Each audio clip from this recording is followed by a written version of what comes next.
Hey everybody, today we are talking about Cream Puff Murder by Joanne Fluke. Cream Puff Murder is yet another Hannah Swenson murder mystery. This one is centered around the preparation for the book launch party that Hannah's mom is doing for her book.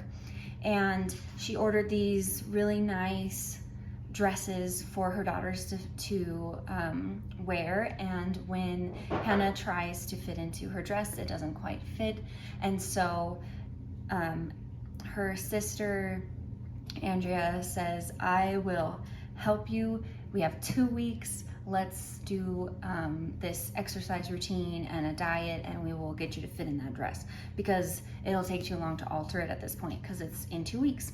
And so the bulk of this story is centered around that idea of her going to this new exercise place called Heavenly Bodies that they opened in the mall. And so she is going to be going there daily for the next 2 weeks with her sister.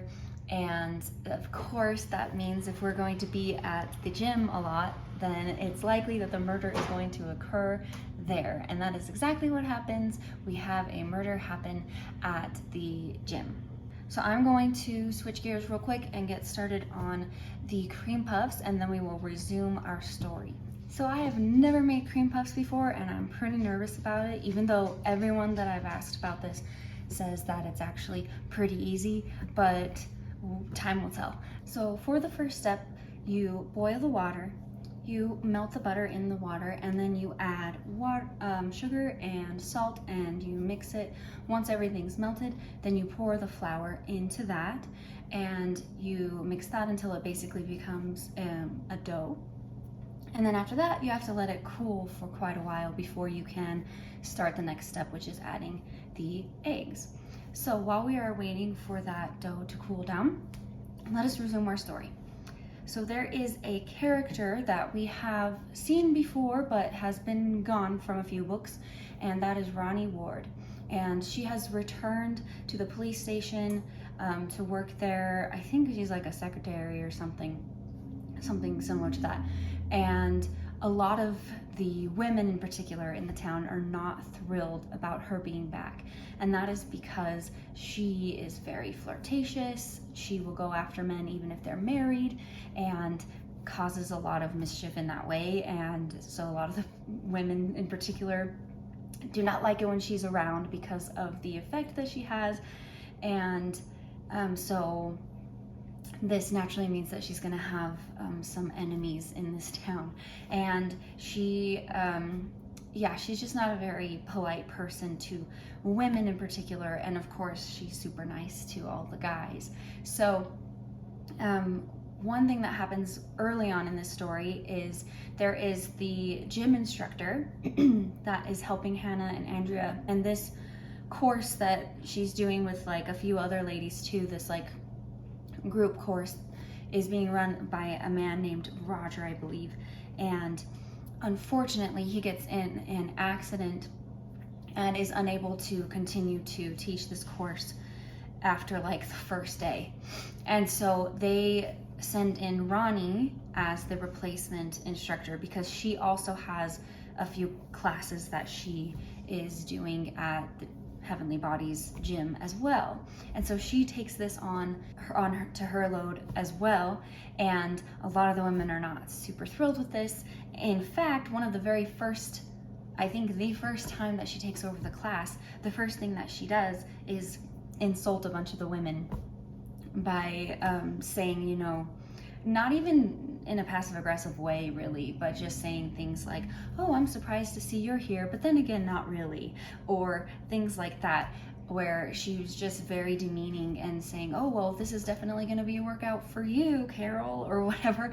And she's just like making them like the opposite of what you would want to do in a class to get people motivated to want to do something. It just made them really angry. And luckily, Hannah stepped in before she started to do that to Andrea. She felt like Andrea was the next one. And Hannah says, are you gonna just insult us all day, or are we gonna get started? And Ronnie's like, oh, finally, I was waiting for someone to finally stick up for yourselves and say something. which is like, okay, wait, are you just doing that? Are you saying that you really were just using that as a tactic? Or are you just saying that now because someone finally called you out and you're like, oh yeah, I was just doing that as an exercise test or something. Either way, not cool. So a lot of people are not thrilled and not sure if they want to keep taking this course anymore, this program. And so I'm sure you can see where this is heading, that our victim is most likely going to be Ronnie, and you would be correct.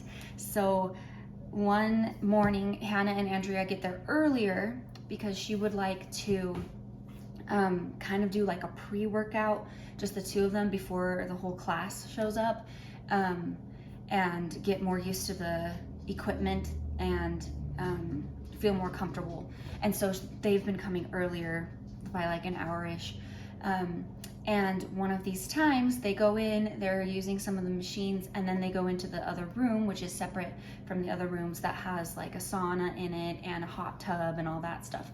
So Andrea's still in the locker room. Hannah comes into this room to go to the hot tub so they can kind of relax before their next class session starts with Ronnie, only to discover Ronnie is face down in the hot tub, so not great. And so before Andrea comes in, Hannah makes sure to go and make sure that her sister doesn't come in to see this, and she of course calls the police department and has people come over to take care of this situation. And at first she wasn't even sure if it was like a body. She just saw the like outfit that everyone wears, and she thought maybe someone just had thrown their clothes in there for some reason. So she went to grab the clothes, and that's when she realized it was attached to a body, so that's great. So that is how Hannah finds yet her, 12th, 13th body at this point, if you count all the little half books that are in between these. I believe this is book number 11, but there's smaller ones in between, so it's technically like our 13th one, I think. So yeah, so she calls Mike, and of course, we're gonna go through the whole figuring out alibis, trying to figure out investigations. The thing that makes this book different is that Hannah, or rather Mike and Bill, who is the sheriff, who's Andrea's husband, they, and as well as another, like almost all the detectives and head people at the police office, cannot work on this case because they have something to do with the victim, and so they're not allowed to work it. Which of course everyone speculates, oh wait, you had something to do, some kind of relation with the victim, so does that mean that you were seeing Ronnie? And of course Andrea is like, I know Bill wouldn't do that to me, he wouldn't cheat on me. Mike, however, is single, seeing Hannah, kind of, and says he really cares for Hannah, proposed to her a few books back, and that they're not together, like officially. Yes, if you want to know more about that, go back to my other videos to learn more. But basically, Mike potentially did something with Ronnie, so he can't work on this case. And of course he doesn't say exactly anything to Hannah. It's more like, oh well, she was someone who worked in the police office in the department, and so that's why we can't do this case, because she kind of worked with us. So, but it's more than that. Yeah, so more and more and more. And I think maybe Hannah is finally realizing this, but I don't know.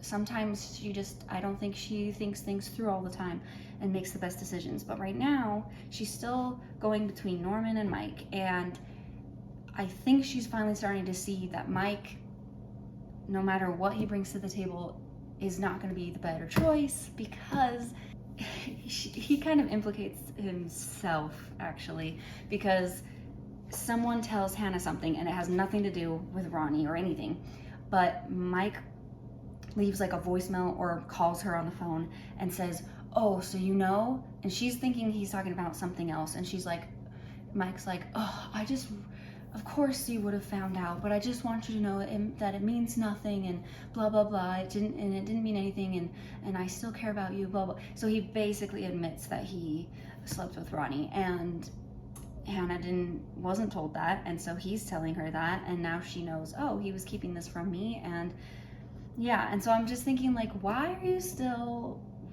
even worrying or involved with Mike? Like, why don't you just, Norman is the clear choice here, is he not? How could he not be? So maybe in the next book she will finally, I don't know, one of these books titles coming up soon is Wedding Cake Murder, and I just feel like maybe that means it's her wedding and she finally chose someone, but I could be wrong. It could be anybody's wedding, so I could be wrong, but I'm kind of hoping that that means pretty soon she's going to finally put this to rest, pick a person to be with, be happy with the person, instead of just like, because it's been a long time. It's been 11 books, and basically since book 2, maybe even book 1, there has been this like love triangle thing going on, and that's fine for a few books, but after this many, it's just like, can you please can you please? So there's a lot of that going on. Hannah finally figures out she has to do the investigation by herself, pretty much. She eventually figures out who the murderer is, like she always does.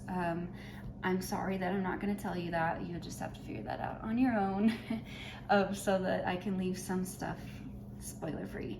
But if you want to find out who it was, also the whole reason that this book is called Cream Puff Murder is because she is needing to prepare some kind of treat for her mom's book launch party, and they couldn't figure out which cookies to do, and then somebody brought up, what about cream puffs? And she thought, oh, I don't know, I'll have to experiment. So she finally finds, perfects her recipe of cream puffs, experiments a little bit, figures out something that works out really well, and makes these cream puffs. And one of her trial runs, or one of her successful trials, she gives them to the police department because they're throwing a birthday party for Ronnie at the gym. And so those are like the things that Mike brought for the treats. And it so happens that that's the night that Ronnie was murdered. And so when Hannah finds her, she also finds her cream puffs like all over the ground. It's really sad because it seems like almost like 50% of these situations, when she finds a dead body, she finds something chic like baked right next to it. So is she the one causing these murders after all because of her baking? Probably not.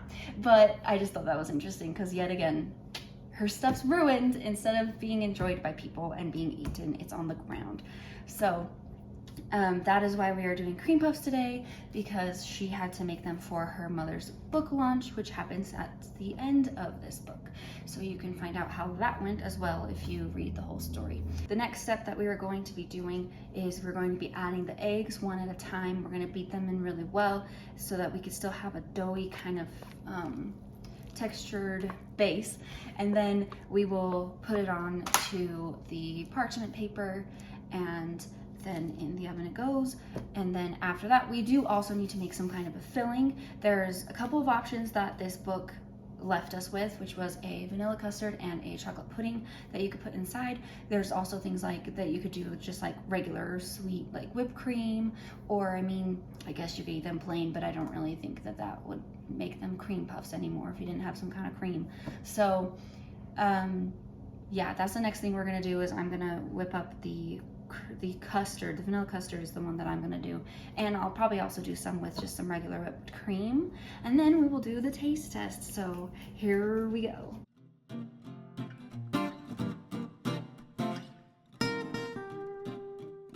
So while we were waiting for the cream puffs to finish baking, I went ahead and made the vanilla custard.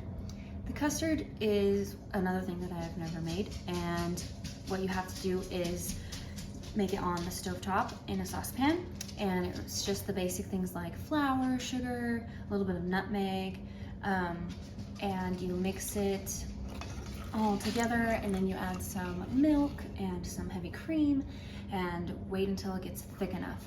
After that, you actually add the eggs, whisk them really well, add them in, and then make sure once it's all super thick, then you add a little bit of vanilla extract and butter.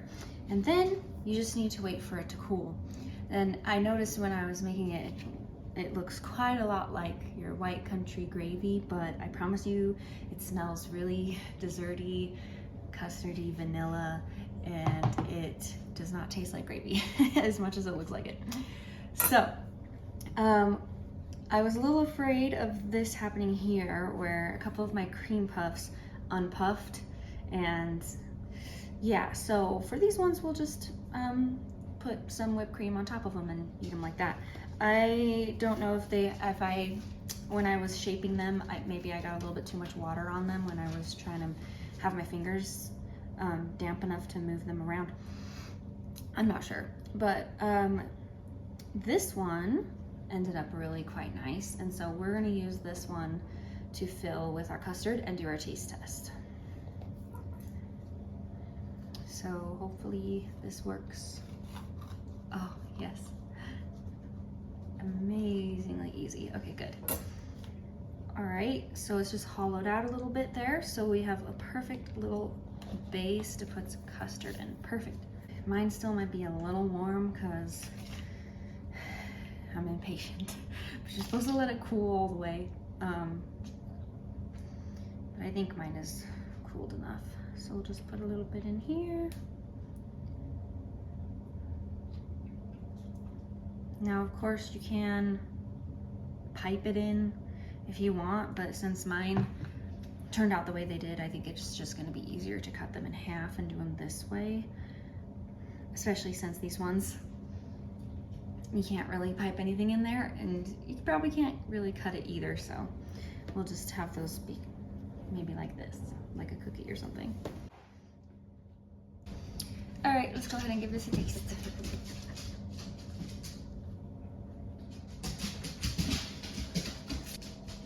Very messy. Since I added more, it's like coming out of the sides and everything, but I think that's part of what you want anyway. The custard tastes great and everything, and if you like custard, this is good. But I also feel like I would enjoy it with just straight up like whipped cream, or maybe whipped cream like mixed with cream cheese, a little bit of sugar, cream cheese, to make more of like a thicker whipped topping. I think that would be really good, and it would be probably a little less messy than this if you just had whipped cream as well. I forgot you're supposed to put powdered sugar on it too to make it look really pretty, so whoops.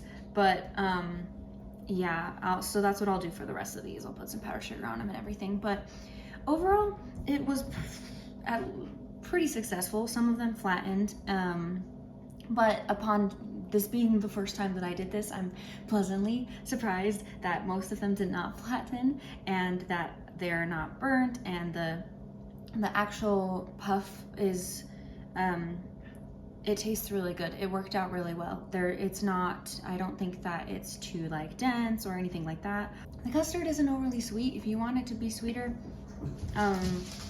you could just put maybe a little bit more sugar in it, or you could just put the powdered sugar on top and that probably would fix it. Or maybe mix a little bit of whipped cream into it.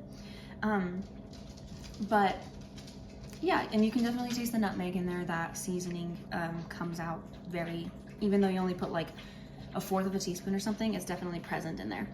But yeah, so that was Cream Puff Murder. And thank you so much for watching. I'll meet you back here again after we read Hannah Swenson's number 12 murder mystery. Thank you so much for watching. I appreciate you, and I will see you in the next one. Bye.